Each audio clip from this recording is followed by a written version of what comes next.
Hey, what's going on, everyone? This is Mitch. Good Wednesday morning to you all. I hope everyone is doing well out there this morning and having a fantastic start to your day and a great week out there so far. Here to bring you the latest on what's going to happen weather-wise for your Wednesday. We'll break down a few areas, and there is the risk of strong to severe storms once again today.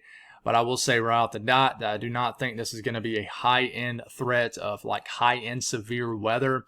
But there is a couple areas we need to watch out for, like the northern plains and also the south central U.S. and the southern plains. So we'll speak on that and we'll get detailed on that for you folks to live out there. And then we'll break down the rest of the lower 48 also in detail. After we get done doing that, we'll give you an update on just the pattern coming up and how it will drive just daily shots at strong to severe storms, especially across the southern tier of the country, as multiple little pieces of energy really are embedded in what we call this zonal flow across the southern states of the lower 48. And we'll kind of break down what that means for you folks and how high end your severe weather threats will be, which I'll say, like I said, right off the dot, I don't think they'll be high end, but there is going to be a risk for sure. So we'll talk about that, and then we'll give you an update on the tropics. We're going to start to do this more and more. You know, the official start of hurricane season is June 1st. Here in the next few days. So we'll start to do this more and more to the point where we eventually do have a system to track, which I think that is inevitable. We will eventually have something to monitor and track out there, but hopefully not anytime soon. But we will give you an update what I'm seeing as far as model guidance. Won't get super detailed on this. No reason to.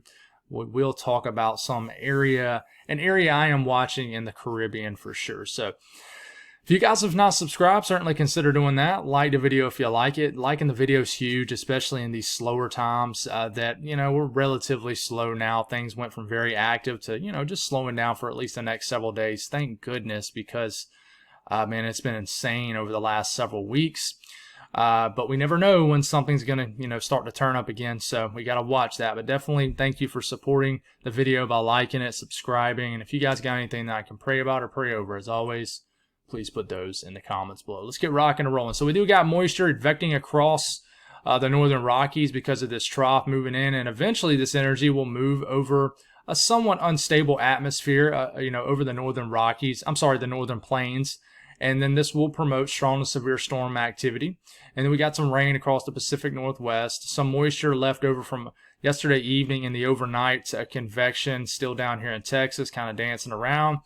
A little bit of a short wave that does have a little bit of spin to it. It's pretty interesting how this will continue to have a spin into it as it cruises across PA and surrounding states throughout the morning and afternoon hours. That will promote shower and storm activity in this area, and we'll speak on that. But you folks up here in Detroit, down to Cleveland, northern Ohio, even areas of like northern West Virginia, northeastern Indiana, waking up to a little bit of shower activity for sure. Everybody else pretty quiet this morning. We look at watches, warnings, and advisories. Not a whole lot to speak on. Some heat advisories down here in southwest Texas, a few wind advisories, but waking up to even quieter of a morning compared to yesterday. Yesterday wasn't quiet for some people, like Eastern Texas, like the Dallas-Fort Worth area, got blasted by some nasty storms. And there's a lot of people in Eastern Texas without power right now. So not a good time of the year to be without power with the summer heat. Excessive rainfall outlook. The only area I would say of concern is this yellow area, at least a 15% chance of rainfall exceeding flash flood guidance within 25 miles at any given point. So watch out for that. And then the Storm Prediction Center, which has been a highlighted thing we've been looking at a ton over the last several weeks. We do have this weird little, area that's a slight risk that basically goes all throughout the northern high plains, all the way into the eastern sections of Colorado. This includes western Nebraska, the western Dakotas, extreme eastern Montana, eastern Wyoming. Okay, and then we have a marginal risk kind of extending back westward into northern Ohio. I mean, even into like the Yellowstone National Park region has a marginal risk of severe storms. So we'll have to watch for that. And then back here in like central Montana, risk of strong to severe storms. And then this extends down all the way into, once again, to Texas and then southern Arkansas, northern Louisiana, even a very small section of western Mississippi. So what is this driven off of? Tornado risk, just a 2% risk, but we did see that upgrade yesterday from a 2 to a 5, so that could very well happen again. But as of now, just a 2% risk of a tornado in this green area right here. The wind threat, 15% risk of winds exceeding 55 to 60 miles per hour in this yellow area. And then the hail threat, kind of in the same similar regions, cut off a little bit to the south, but a 15% risk of hail exceeding 1 inch in diameter or larger. Some of this info could tweak a little bit, but I don't expect it to move a whole lot. So I don't expect today to go to an enhanced risk, guys, but we'll see what happens. Let's talk about the southeast first, and then we'll move to that severe weather threat area here in the next couple panels. But the southeast today, dry air has moved into a lot of areas. You might notice if you wake up in the Carolinas and surrounding states, you're waking up to more of a crisp feel out there for most. Dew points have dropped, the humidity has dropped, and it's feeling more like a classic almost fall morning or spring morning out there rather than, a summer morning like we woke up all last week. But we'll continue to get to about midday. We do see those showers up here in Northern Virginia, Maryland, maybe even some storms. And we'll talk more on that here in a second in the northeast frame. But we do got some storms showing up here in the Bayou of Louisiana, near Baton Rouge, down to New Orleans. Some shower activity across Louisiana. Some shower and storm activities possible across Arkansas. But, from Alabama, Georgia, the Carolinas, northern half of Florida, pretty quiet today. Big storm showing up just outside of Miami, Florida. We'll have to watch for that. And just widespread rain activity probably in southeast Louisiana, probably tonight for your dinner time and just overnight hours. And then we start to get into tomorrow morning. You could be waking up to some showers tomorrow morning across Alabama and areas of Mississippi that you see here. The northeast, check out this little spin right here. I mean, by the time we get to about midday, we got some storms bubbling up down here in central Ohio, southwest PA. You got some storms rumbling through western Maryland, the eastern panhandle of West Virginia. Could get some storms form in northern PA, even southern tier of New York. It's very possible. Maybe some storm activity in Ontario. Had somewhere in southern Ontario had a nasty looking tornado the other day. So, it just goes to show you can get tornadoes in Canada, that's for sure. Which I don't know if anybody ever doubted that, but I'm just saying. But storm activity across Pennsylvania. We got some shower and storm activity moving through the D.C., Baltimore region this afternoon, 3 or 4 o'clock. Some storms in northern West Virginia. And this will continue. I think it will just be a flat-out stormy afternoon, evening across PA. And eventually this will move into the Delmarva region, eventually oozing into New Jersey. Could get some storms this evening, and eventually could make it all the way to the New York City area. Long Island, maybe some pop-up downpours in southern New England. Very possible. Southern Maine getting some storms later this evening. And eventually this will kind of cruise and start to move northeastward and just bring kind of a damp night across southern New England, anywhere from New York City all the way to southern New England. Eventually, as you're waking up tomorrow morning, could be waking up to some stormy and just rainy conditions across, Rhode Island, Connecticut, and areas of Massachusetts. So we'll see what happens with that. Storm Prediction Center does not have a marginal risk up for this, but I could see them tweaking somewhere up in this region, adding a marginal risk for this. We'll just have to watch. South Central U.S. could get some big storms in this region for sure. Shower activity kind of moving through. Could get some storms eventually forming here in eastern Oklahoma. And then southwestern Kansas could get some, southeastern Kansas could get some storms. You see northwestern Arkansas getting some storms, maybe a pop-up downpour around Springfield, Missouri. Bigger storms trying to form just outside of Houston down here, and this is around 6 p.m. But when we start to see bigger storms here in eastern Colorado, that's getting going here, and then they could eventually grow up scale, ooze into western Kansas as we're getting into like 8, 9 p.m.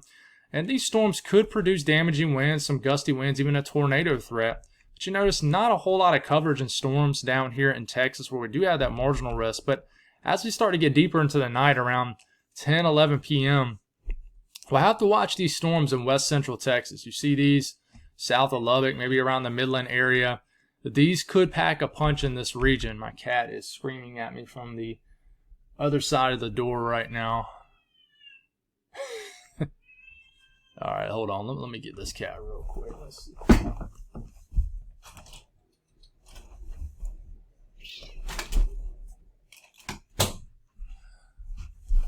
All right, so this does not happen much. I'm just going to do it. But this is Rocket. Rocket, look at the camera. Look at the camera, baby. There you go. This is Rocket. This is my baby. Rocket absolutely loves me.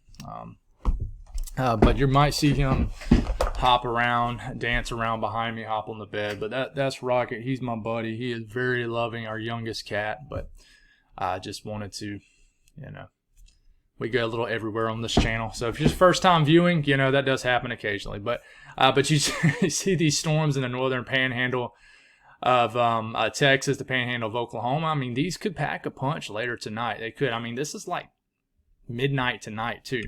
So just be aware. And I mean, this starts to grow up scale into a nasty complex of storms. So I would say over the next 24 hours, the worst of this weather in the southern and central plains could occur like after midnight tonight. See this area of storms kind of moving across the eastern panhandle of Texas, northwestern Oklahoma, and then you're waking up to what I think is going to be a pretty active morning tomorrow morning across, I would say, just west of Oklahoma City and Tulsa. It looks like you got a complex of storms moving in. So be aware of this. If you look at the updraft velocity swath indicating rotation with some of these storms, stronger updrafts, this does indicate some rotation with these storms and just where you could have storms capable of producing maybe a brief tornado and some large hail for sure. And the coverage of these storms in western Texas could be a little bit more widespread than what is showing for sure. So be aware of that. North central U.S., you got that moisture that's kind of dancing around down here that we already kind of broke down. This will move on out. The Great Lakes region, a nice day. North central U.S., a nice day. But we just got to watch this energy right where you have this long slight risk. Here it is showing up on your screen later on this afternoon, this evening. And then eventually we, get into Thursday morning. And it looks like just widespread moisture and shower activity across this region. So a little bit closer look at this slight risk area right into here. Okay. We are watching the energy that will eventually move out of Montana. We'll move through Montana. And I'm telling you, if you live here in central Montana, you definitely could get a stronger severe storm or two. Look at down here in southern Montana. So these areas, some storm activity is possible. Could get some thunderstorms across Yellowstone National Park, northwest Wyoming. And then as we start to get to like 4 or 5 o'clock in the afternoon, see these storms into here. Eastern Montana, the western Dakotas, western Nebraska, these could reach severe limits. And just more of a hefty kind of congealed area of moisture right in here. Even some snow mixing in the higher elevations of the Rockies in Montana and Wyoming is certainly likely. And you kind of keep this going. And these storms, this is when these storms could get quite intense. Right along like the Montana-North Dakota border. If you live around this region, some intense storms around 6, 7 p.m. tonight. And they're going to be quite intense all the way down here into like the western sections of South Dakota and Nebraska, also down here into Colorado. So definitely be aware of this. And then you see all these storms up here in the northern plains. Up here, a lot of heavy rain is possible with this. You do have a marginal risk of flash flooding. And then you also just could get some gusty winds and some hail with these storms most likely. And then you continue to keep this going. All this energy will begin to kind of just fade away into the wee hours of the morning, and then we're just left over with some showers and things like this. But moving a little bit further west, you're going to see some of the same similar energy that we just showed you, but most of it's just in Montana, guys. I mean, like I said, just be aware of these showers and storms across the southern half of Montana. Definitely could be a stormy afternoon for sure. It's going to be wild, where the higher elevations could get some intense snows as this energy kind of makes its way across the northern Rockies, and there's those big time storms that could develop here in the northern plains. A little bit of energy dancing around here in Washington, northern Idaho, and then northwestern Montana. And then a little bit of cool air tries to filter in behind this, so snow levels might drop somewhat, but you kind of keep this going in, outside that. Nothing really eventful across the central and southern and southwestern sections of the country here. Central, southern Rockies, and then the southwestern desert southwest. I mean, it's pretty quiet. Ron, I haven't had to mention your weather much. William, yours either in Las Vegas. It's just been very quiet up here. Karen, you might get some showers and storm action today. Let me see. Let's back it up here. Yeah, I mean, you're probably seeing maybe a little bit this morning already. So temperatures, you can see where this trough is with the cooler areas, 60s and 70s, more like a spring day across the Ohio Valley, the Great Lakes region. But it is going to warm up down here in the southeast, 80s and maybe some low 90s. But for some of these areas, it's kind of a drier heat, low humidity. The I-95 corridor, besides the rain that will eventually move in later this evening, will be pretty nice ahead of the rain. Florida will be just awfully hot. I mean, high humidity, high air temperatures, just brutal temperatures. It's been a brutal start to summer. It's kind of a headline that isn't being talked about, that much, but it is very hot down here in Florida so far, early this summer. But very warm conditions across the deep south, typical late May stuff. But look how warm it will be all the way up into the northern plains, 80s. So a lot of thermodynamic heating ahead of these storms that will ultimately develop in this region. Pretty warm down here in Texas, and just the high plains. The plains just will be nice and warm if you like warm weather. Pocket of cooler air because of this upper trough moving in. Just depends on where you are. Much cooler day in the Valley of Idaho compared to yesterday. And then the Southwest continues just to have easy, light Sunday morning weather. Nothing really to speak on.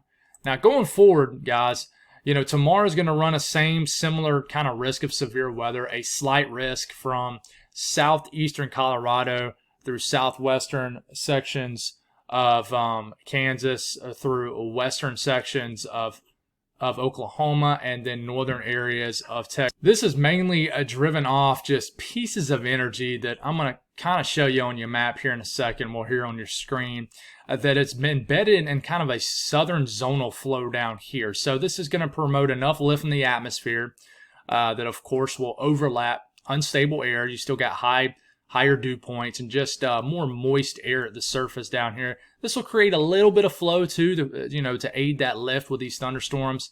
So you do have a slight risk here, and this extends all the way into the north central U.S., all the way down to Texas. So there is a pretty large area that does run that risk of a 2% risk of a tornado, basically across the plains. And I could see this bumping up to a 5% risk. We'll see what happens. But the wind threat here, there is a 15% risk of winds exceeding 55 to 60 miles per hour in the yellow area. And then the hail threat, a little smaller region, 15% risk of hail exceeding 1 inch in diameter or larger in this area. So you continue to move to Friday. All right, there's a slight risk position further south and to the east. Level 2 out of 5 risk, marginal risk around it, level 1 out of 5. So we're going to have another day Friday of strong to severe thunderstorm potential. And right now, we just know if you live in this yellow area, there's a 15% risk of severe weather within 25 miles in any given location. So what is this going to be, driven off of? Probably the same similar thing is today and tomorrow. You're probably going to get a 5% risk of a tornado, or a 2% risk of a tornado. You could get a bump up to a 5%. And then the 15% risk of winds, damaging winds, and then hail. So driven off the same thing, right? Multiple pieces of energy riding through this zonal flow. No huge amplified trough and getting negatively tilted, driving this massive, upper level kinematic wind field that supports, tornadoes and just 75 mile per hour wind gusts or anything like that. Nothing like that driving this setup. And you can really see this here as we move forward. This upper trough kind of over the eastern U.S. will continue to pump down cooler, drier air across the east, and just, little pieces of energy embedded in this will create some shower activity. But as you continue to get into I'm just showing you a GFS. It's a better way to show it. You look at the GFS here. This is for tomorrow evening. You see these weird little splotches of white, almost pockets of blue here. These are the pockets of energy. You can barely see it. These are the pockets of energy kind of embedded into this flow right into here. And it's hard to really explain this stuff here. But I'm sorry, this is for this evening. I thought I was talking about for tomorrow evening. But you can actually see, if you look at these weird little splotchy regions right into here, that's energy embedded into the pattern. And this up here is really driven off this upper trough right here. But kind of to the southern extent of this is really just driven off energy embedded into this weak ridge down here, this little bit of zonal flow.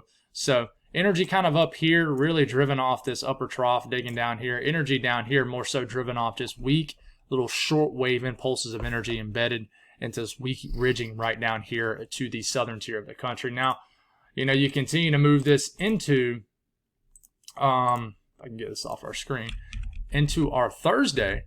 I think it shows a better example of this upper trough moving ahead. This will probably promote, the possibility of some strong to severe storms, maybe all the way up here. But you still got this flow down here. You see how that whole entire area down here has really turned from like a lighter shade of orange to almost white. Well, this is embedded pieces of energy kind of riding through this region. You can see the weird kind of, buckling of the isobars here, and that's just energy kind of flying across this zonal flow. And then you kind of keep this going right into our Friday. And same thing. I mean, the whiter colors down here they're not in blue, which remember we talk about. The blue is lower pressure. The orange is higher pressure. Okay, now, typically when you see the blue, you got a lot of energy in the atmosphere. But you notice it's just white in here. Little blue right there. But there's just pieces of energy kind of flying across this region that we have to watch for. And this will be overlapping a very warm, moist atmosphere in the low levels. So it's just multiple little pieces of energy here. And then this could, promote a stormy weekend across the southern tier of the country. But I just don't think you got enough flow aloft to support a high-end severe weather threat. So another great way to look at this is winds at about 250 millibars here. And you see these streamlines here. You see these lines with the arrows pointing, basically pointing to the east. That means your flow in the upper levels of the atmosphere is going basically zonal, basically west to east. You see up here, not so much zonal. You have the buckling right into here where it dives down this way, then back up that way. That's our upper trough with a little bit of impulsive energy here, larger impulsive energy. But you'll continue just to have this zonal flow right here. Okay, this continues, it continues. You see little L's popping up here. Those are your little embedded shortwave troughs, lower pressure. And this continues, I think, through the weekend until we have more of an amplified pattern that could potentially move in at some point the later half of this weekend, and we have to watch for like maybe a ridge of high pressure or something like that. So we'll definitely watch that. That's kind of what's driving it. It's a little bit more complex to explain there, but you are going to run the risk of strong to severe storms over the next few days. But update on the tropics. Listen, I mean, we'll take a look at the GFS. The only area I'm watching here is the Caribbean. You got what we call an anticyclonic flow down here, which, we'll dive deep into that, I promise. For you people who, for you folks who watched, updates during last hurricane season, you might remember me, saying that word constantly, and we will, but just basically better ventilating system for any kind of energy that can get going down here. So it'll try to get going. You'll see a lot of greens and maybe some yellows and some reds down here. So we're getting into Saturday, we're getting into Sunday. You notice there's a lot of energy dancing around here. There's a low pressure that forms kind of in the Caribbean. And, eventually tries to scoot over areas of like, the Dominican Republic, Haiti, stuff like this. And then eventually this energy on the GFS, as we get into early next week, will try to get into the Southwest Atlantic, which is this area right here. And it shows the GFS forming some sort of system. And then eventually it gets pushed on out into the Atlantic. Doesn't bother anybody, but brings a lot of heavy rain to like the Caribbean islands and everybody out here. So we just have to watch this. I don't think it's going to do anything to the homeland, that's for sure, like lower 48. But for our friends down here in like Cuba and maybe even Jamaica could get a lot of rain as we get into this weekend. And, maybe even Puerto Rico. But you folks could definitely get a lot of tropical moisture from this. But we'll certainly watch it. I don't think it's anything to be a huge concern or anything like that. But the GFS is always a lot more aggressive with this moisture that gets developed down here in the Caribbean. We call this CAG, which is Central American Gyrum, which is basically a broad area of low pressure that could get going in Central America that sometimes can kind of get like east or west of Central America and then eventually develop or over the eastern Pacific or sometimes over the western Atlantic. It just depends on what area of the ocean that it kind of drifts into. But we'll have to watch this. I definitely need to touch up on my talking with the tropics, as it definitely doesn't flow as well as severe weather stuff is flowing right now, just because I do this every year. It takes me really, really diving into the stuff to really get a good flow going. It's like you kind of have to knock the rust off a little bit. But, the European is not as aggressive with this. It does show a lot of moisture down here in the Caribbean, sort of dancing around down here, broad area of lower pressure. But it never really develops anything like the GFS. It tries to right in here, midway next week, about a week out, tries to get something going, and eventually it does kind of do what the GFS does. Late next week, kind of pushes a big area of tropical moisture out into the Southwest Atlantic. But we're not talking about the development of a hurricane, a tropical storm, or anything like that. Right now, the Hurricane Center not mentioning it. It just says no tropical activity expected within the next 7 days. We'll have to watch. They might end up issuing kind of an outlook for this, an area of interest. We'll certainly watch for that over the next several days into this weekend. But outside of that, nothing really going on. This is just the beginning. I'm sure that this will be a very typical screen that you would see here in the coming weeks and especially the coming months. So God bless all y'all. Sorry for the cat interruption and the pausing in the video a lot. You might notice a couple more commercials or ads, I meant, in this video than usual. That happens a lot when I push the pause button in the middle of the video. My cats were over here fighting because another one was in here too. So, but that's all I got, guys. I'm still trying to rebound from being tired. I actually skipped the gym this morning just to get a couple extra hours of sleep. So hopefully I'll be back to normal by tomorrow. I still just feel a little bit rusty with these videos. It always takes, when I go on one of those long distance storm chasing adventures, it always takes about a good 2 to 3 days to get back to normal. So I'm getting there, guys. I would watch out for later this evening. I'm going to try to finish up the video that I did on my storm chasing adventure to Western Kentucky. I'm trying to spend a lot of time on it and make sure it's just a well put together video. So be watching for that. It'll either be this evening or tomorrow sometime.